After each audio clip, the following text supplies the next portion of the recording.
강프로입니다. 이수페타시스 봅니다. 오늘 이수페타시스가 떨어져서 끝났습니다. 기대를 하신 분들이 있을 것 같아요.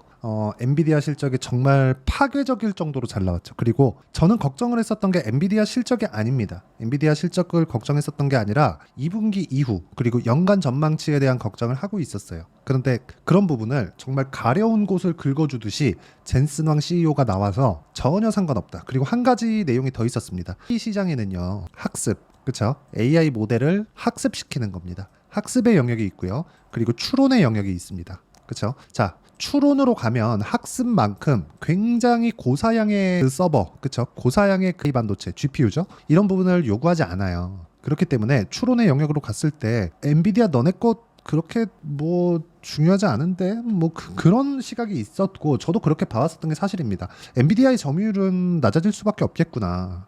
근데 그것을 엔비디아도 알고 있습니다. 그리고 지금의 점유율은 사실상 유지가 안 돼요. 엔비디아가 지금 점유하고 있는 그 사이즈 자체가 거의 한 80%, 90% 정도, 90% 가까이. 그것도 나머지 한 10%, 20% 정도는요. 독점을 안 하기 위해서 그냥 주는 겁니다. 그렇죠? 그러니까 그냥 독점 체제를 유지하고 있는 거예요. 그렇기 때문에 지금 시장이 커지는데, 그리고 이게 돈이 된다는 걸, 예전에 GPU는 그냥 게임 할 때나 쓰던 그런 거였거든요. 근데 게임할 때만 사용을 하더라도 그 젠슨 황 씨 이미 경제적 자유를 잃었죠. 엔비디아로 인해서. 한참 됐습니다. 2010년 되기 한참 전에 그냥 창업한 지 5년 만에 그 정도의 성과는 나왔단 말입니다. 그런데 지금 AI 시대가 온 거예요. 그렇다 보니까 GPU의 사용처가 너무 늘어나 버린 거죠. 이거는 그냥 시대의 흐름입니다. 정확하게 젠슨 황 CEO가 뭐라고 했느냐, 산업혁명이 일어나고 있다, 너네만 모르는 거다, 이제 인정을 해라. 그렇죠? 그러면 이수페타시스는 지금 어때요? 당연히 좋아질 수밖에 없죠. 주식은 미래 가치를 먼저 반영을 합니다. 그리고 제가 왜 굳이 이 이야기를 드리느냐, 이수페타시스는요, 작년에 시세가 많이 나왔습니다. 이렇게 보시면 이쪽 가격대 있죠? 23년도에 시세를 한번 냈을 때가 거의 한 10,000원 정도의 가격대예요. 23년, 고작 작년입니다. 작년의 저가가 대략 5,000원 정도의 주가인데 지금 50,000원까지 10배가 올라왔죠. 그렇죠? 근데 이 가격대 고가 따지면 40,000원 정도죠. 40,000원 정도까지 한 8배 정도 올라온 게 이미 1년 전이에요. 근데 8배 올라온 가격대에 대한 물량 소화 기간이 1년 정도가 걸린 겁니다. 그렇죠? 이건 어쩔 수가 없다. 근데 올라오는 구간에서 뭘 했어요? 앞으로 산업혁명에 대한 부분을 확인을 했다. 그냥 제 이야기가 아니라 젠슨 황 CEO가 믿어라. 그냥 믿어. 인정해. 그렇죠? 뭐 비싸. 인정해. 그러면서 그거를 근거로 뭘 댔느냐? 엔비디아의 실적으로 됐습니다. 엔비디아 같은 거대한 기업이 연간 100%씩 성장을 합니다. 말 다 했죠. 그렇죠? 일반 식당도 매출이 1년에 2배씩 뛰면 굉장하다고 이야기를 할 텐데, 엔비디아 같은 삼성전자의 한 5배 정도 큰 기업이 1년에 2배씩 성장합니다. 더 이상 할 얘기가 있나요? 그렇죠? 그리고 이수페타시스는 A 가속기를 엔비디아에 납품을 하죠. 그렇죠? 그리고 기본적으로 PCB는 사용처가 계속해서 늘어나고 있습니다. 그렇기 때문에 지금 고가를 다시 돌파한 거예요. 즉 고가 돌파하는 구간이 다시 나왔다는 건 세력들, 그렇죠? 흔히 얘기하는 기관, 헤지펀드, 외국인 이쪽에서 매집하는 구간이 다시 나오고 있다는 점, 이게 중요합니다. 수급 한번 볼게요. 어떻게 수급이 진행되고 있는지. 자, 내용 보시면 기관이 계속해서 매수를 이어오고 있고 외국인도 계속해서 매수를 이어오고 있습니다. 개인 투자자들 보세요. 올라가는 족족 다 팔아먹어요. 그렇죠? 근데 여기서 뭐가 나와요? 올라갔기 때문에 매집하는 구간이 나온다. 그리고 우리가 매집하는 구간에서 꾸준하게 수익을 내려면 신고가가 어느 구간에서 만들어지는지, 그리고 신고가 이후에 매물 소화 과정, 즉 매집하는 과정에서 어떻게 진행되는지, 이 내용을 파악하는 게 중요하고, 이 내용에 대한 부분을 여기 이수페타시스의 가격 그리고 단기 보유 전략으로 제가 내용 준비를 해놨습니다. 단기는 2주 동안에 내가 수익 전환을 시키는 것을 의미를 합니다. 엄청난 수익을 볼 수 있을 거야, 이게 아니에요. 2주 동안에 수익 전환을 시킬 수 있는 매매 전략이에요. 2주 동안에 수익 전환을 시켰으면 좋은 점이 뭐냐, 내가 매매하는데 가장 중요한 심리를 안정시킬 수 있습니다. 주식은 그래요. 올라가면 팔고 싶어 죽겠고 내려가면 못 팔고 싶어 죽겠습니다. 못 팔 것 같아요. 그렇죠? 내려가면 팔기가 싫어요. 그렇죠? 올라갈 것 같거든. 근데 내가 팔고 나면 올라가죠. 반등을 보고 내가 팔면 이만큼, 이 정도는 내가 포기해야지. 그러면 더 갑니다. 왜 그런지 아십니까? 올라가는 구간에서 매물이 쏟아져 나오고 그런 구간을 만들어놔야 세력들이 매집할 수 있기 때문에 그래요. 이수페타시스도 마찬가지죠. 그렇기 때문에 우리는 손실 구간을 최대한 막아야 돼요. 손절은 손해를 막는 역할을 하는 거지 손해를 확정짓는, 손해를 보려는 역할 자체가 안 되는 겁니다. 그렇기 때문에 우리가 무조건 단기로 보는 게 맞습니다. 그리고 단기간에 수익 실현이 가능해졌다, 수익 전환이 됐다, 그러면 그때부터 그 다음 시대가 열리는 거예요. 다음 세상이 열리는 겁니다. 그래야 50% 수익, 100% 수익 이쪽 구간을 내가 보유해 갈 수 있는 거예요. 왜 그러냐면 50%씩 막 점상한가 치면서 막 날아가나요? 이런 종목 잘 없죠. 잘 없는 정도가 아니라 1년에 한 개 나오면 많이 나오는 거예요. 그쵸? 아니 아예 뭐 쓰레기 잡주를 할 수는 없잖아요. 어느 정도 미래 성장을 가지고 있는 기업들이 이렇게 간다? 그냥 안 나온다고 보시면 됩니다. 근데 이런 종목군들을 매매를 할 때 미래 성장을 기본적으로 깔고 있고 꾸준하게 상승할 수 있는 종목을 골라야 되는데, 그러려면 충분한 거래가 터져야 되고, 충분한 거래가 터진다는 건 점상은 못 간다는 겁니다. 그 수많은 창구에서 들어오는 거래를 모두 통제해 가면서 상한가를 다 막아가면서 점상한가를 보낸다고요? 그 자체 불가능합니다. 절대 불가능해요. 그래서 우리가 심리적인 안정을 갖기 위해서 2주 안에 수익 전환을 시킬 수 있는 상황, 그 내용에 대해서 가장 중요하다고 말씀드리는 거고, 그 내용에 대한 부분을 제가 단기 보유 전략 그리고 이수 페타시스의 실시간 타점을 제가 문자로 공유를 해드리도록 할 테니까 상단에 있는 전화번호로 이수라고 문자 보내주시는 분들에 한해서만 제가 단기 보유 전략 그리고 실시간 타점을 문자로 공유를 해드리도록 하겠습니다. 자, 내용을 우리가 다시 파악하면 그렇습니다. 주식시장은 미래 가치를 가격이 먼저 반영을 하고, 그래서 우리는 올라가는 구간에서 공략을 해야 되고, 그 올라가는 구간이 신고가 구간이라고 말씀드린 거고, 그때 우리가 타점을 잡아야지 단기 보유 전략이 가능하다. 이 내용에 대한 부분을 제가 실시간 타점과 함께 문자로 공유를 해드리도록 할 테니까 상단에 있는 전화번호로 이수라고 문자 보내주시고요. 이 내용을 주가를 보면서 다시 이야기를 드리면, 자, 내용 보세요. 올라가는 상황을 우리가 확인하고 매매를 해야 돼요. 근데 이 확인하고 매매를 했을 때 꾸준하게 수익을 내기 위해서는 올라가는 부분 확인하고 눌림목 구간 보고 다시 재돌파하는 구간을 공략을 해야 된다는 겁니다.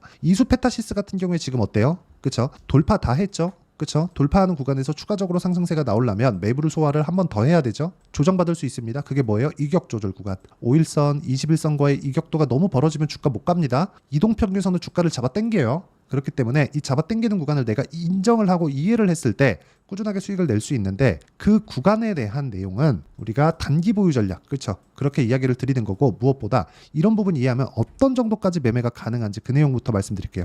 자, 내용 보시면 그래요. 자람 테크놀로지 같은 거 보세요. 올라가는 구간에 어떻게 돼요? 시세가 크게 터지죠. 그리고 그 가격대가 75%씩 이렇게 수익이 나옵니다. 그렇죠? 이런 상황을 우리가 지속적으로 이해를 해야 돼요. 자, 언제부터 시세가 나왔는지, 본격적으로 강하게 진행됐는지 그 부분을 보셔야 됩니다.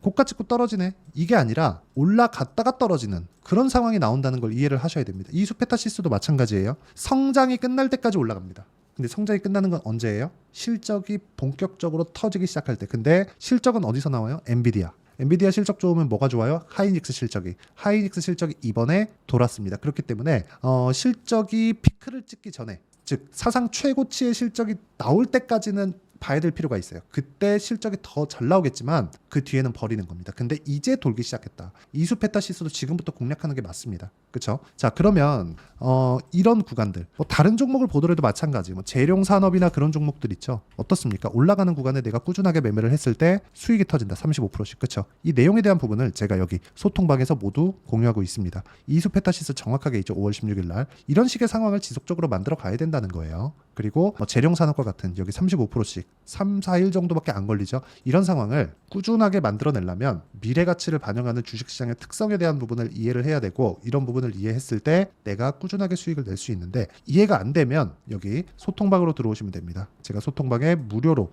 다 공개를 하도록 할 테니까 구독과 좋아요 눌러주시고요. 상단에 있는 전화번호로 구독 또는 10억이라고 문자 보내주시면 제가 소통방 입장 링크를 순차적으로 공유를 해드리도록 하겠습니다. 내용 정리하면 그렇습니다. 주식시장은 미래 가치를 반영하기 때문에 올라가는 것을 확인하자. 이수 페타시스는 뭐예요? 올라가고 있는 중이다. 그렇죠? 올라가고 있는 중입니다. 지금. 하지만 올라가는 중에 조정 구간은 있다. 이 구간을 활용해서 타점을 잡아야 되는데, 조정 구간에 하는 게 아니라 조정 끝나고 올라가는 걸 확인했을 때 매매를 하는 거다. 그게 중요하다고 이야기를 드리는 거예요. 그리고 그 내용을 제가 여기 소통방에서 실시간 타점과 함께 전체적인 신고가 구간에 대해서 다 다루고 있으니까 확인해 보시면 되고요. 무엇보다 우리가 어떤 식으로 매매를 이어갔을 때 꾸준한 수익을 볼 수 있는 것까지 제가 다 공유를 해드리도록 할 테니까 상단에 있는 전화번호로 구독 또는 10억이라고 문자 보내주시면 제가 소통방 입장 링크를 무료로 공개를 하도록 하겠습니다. 자, 그리고 이런 내용에 대해서 이해를 했을 때 어느 정도 성과가 나오고 다음 종목은 어떻게 잡아야 되고 어떻게 분류하고 어떻게 판단을 해야 되는지 그 내용에 대한 부분도 제가 다 이해를 시켜드리도록 할 테니까 영상 끝까지 시청하시고요. 모든 분들이 성공 투자하셨으면 참 좋겠습니다. 자, 24년도가 돼서도 시장은 여전히 어렵습니다. 자, 근데 시장은 항상 어려울 거예요. 앞으로도 계속해서 어려워질 겁니다. 자, 근데 제가 매월 대시세 종목을 구독자분들에게 공개를 합니다. 자, 내용을 보면 12월 달에 실제 공개를 했었던 강프로의 대시세 종목에 대한 내용인데 대기업을 상대로 안정적인 매출 구조를 가지고 있고요. 그리고 현재 주요 거래처는 삼성전자, 인텔, 하이닉스, TSMC, 해외에 반도체 관련된 기업이라는 걸 알 수 있죠. 그만큼 1월 달에 제가 보고 있었던 종목은 반도체 관련주라는 걸 알 수 있습니다. 공개를 해드리면 이 내용입니다. 여기 어보브 반도체, 그쵸? 실제 제가 거래한 내용을 공개를 한 거고요. 수익에 대한 크기를 보면 공략한 시점, 제가 가격대를 함께 공개를 해드렸는데 공략한 시점부터 21%의 수익 마감이 된 것을 확인해 볼 수가 있습니다. 자, 근데 지금도 마찬가지입니다. 지금은 어떤 이슈가 있을까요? 2월 달에 발표한다는 기업 밸류업 프로그램이 있죠. 근데 그걸로 인해서 지금 2월 달에 발표한다고 이야기가 나온 상황이고요. 무엇보다 우리가 생각해야 될 내용은 한 가지입니다. 어떤 이슈나 그리고 어떤 상승할 수 있는 내용으로 인해서 주가가 올라가는 것은 맞죠. 하지만 가격이 먼저 반영한다는 걸 반드시 알고 있어야 되고 그런 내용에 대한 파악이 되었을 때 그쵸? 여기 어보브 반도체처럼 21% 그쵸? 대략 3에서 4일 동안 20% 이상의 수익을 먹을 수 있고요. 그리고 여기 HLB 같은 종목처럼 대략 일주일이 채 되지 않는 기간 동안 30%의 수익을 낼 수 있습니다. 자, 그러면 답은 나왔어요. 재료에 대한 부분보다 중요한 게 가격이다. 자, 근데 지금 시장에 쏠려 있는 게 뭐죠? 2월 달에 발표하는 기업 밸류업 프로그램에 대한 내용이죠. 자, 그러면 우리가 이쪽에다가 지금 집중을 해야 될까요? 그 내용을 한번 보겠습니다. 기아차의 차트를 보면요. 1월 24일 날 정부단에서 입김을 불어넣은 이후에 시세가 강하게 발생한 것처럼 보이지만 애초에 12월 달부터 신고가를 달성했다는 걸 확인할 수 있습니다. 자, 그러면 우리가 스케줄을 따져봤을 때 우리가 어디를 봐야 될까요? 4월 달 총선을 봐야 됩니다. 드디어 때가 온 거죠. 4월 달 총선이 끝나면 그 뒤엔 뭐가 있죠? 대선 전국으로 들어갑니다. 그러면 우리는 4월 달 총선부터 시작해서 대선까지 이어질 수 있는 종목을 찾는 게 정말 중요합니다. 그게 정부 정책의 방향과 그리고 스케줄에 맞춰서 가는 거예요. 정치적인 상황에 따라서 주가가 움직이는 걸 우리는 수도 없이 많이 봐왔기 때문에 스케줄에 맞춰서 가는 게 지금으로서는 답이 될 수 있습니다. 그리고 무엇보다 어느 정도의 시세를 내는지 그 첫 번째 단계인 상황을 그쵸? 제가 12월 달 밝혀드렸었던 대시세 종목으로 이미 공개를 해드렸기 때문에 그쵸? 어떻게 제가 매매를 했는지까지 다 보여드렸습니다. HLB처럼 그쵸? 31.9% 걸린 시간은 4일밖에 되지 않죠. 이 종목을 제가 가격과 그리고 어떤 종목인지를 애초에 12월 달부터 공개를 한 겁니다. 자, 그러면 지금도 마찬가지예요. 앞서서 제가 말씀드렸었던 23년도에 했었던 여러 가지 종목들이 있죠. 한미반도체 같은 종목들도 여기 소통방에서 모두 공개를 해서 실제로 10,000원부터 60,000원까지 상승한 내역이 있고요. 왜 공략을 했는지를 제가 다 공개를 해드렸습니다. 근데 지금도 마찬가지라는 거죠. 정부 정책의 방향에 맞춰서 또는 선거 스케줄에 맞춰서 매매를 이어가야 될 때가 됐고요. 제가 총선 관련된 큰 시세가 나올 수 있는 대시세 종목을 준비를 해놨습니다. 길게 말씀드리지 않겠습니다. 모든 종목들은 신고가를 달성하면서 대시세 준비를 하게 되고요. 신고가를 공략했을 때 내가 시장에 주도주를 잡을 수 있는데 지금은 총선에 집중하는 게 맞다. 그래서 총선 관련된 그리고 대선까지 이어질 수 있는 종목을 준비를 해놨는데 지금부터 준비를 하셔야 나중에 고가에 올라가서도 꾸준하게 매매를 이어갈 수 있습니다. 자꾸 막 손절하고 매매하는 과정에서 너무 어렵다 하시는 분들은요. 이 종목 딱 받아가서 큰 수익 내셨으면 좋겠고요. 이 종목은 상단에 있는 전화번호로 대시세라고 문자를 보내주시는 분들에 한해서만 제가 총선 그리고 대선까지 이어질 수 있는 종목을 공개해 드리도록 할 테니까 상단에 있는 전화번호로 대시세라고 문자를 보내주시고요. 그리고 구독과 좋아요 꼭 좀 부탁드리겠습니다. 시장은 정말 어렵습니다. 자, 그래서 모든 분들이 성공 투자하셨으면 좋겠고요. 기본적으로 가격에 대한 파악을 하면서 큰 수익을 내셨으면 좋겠습니다.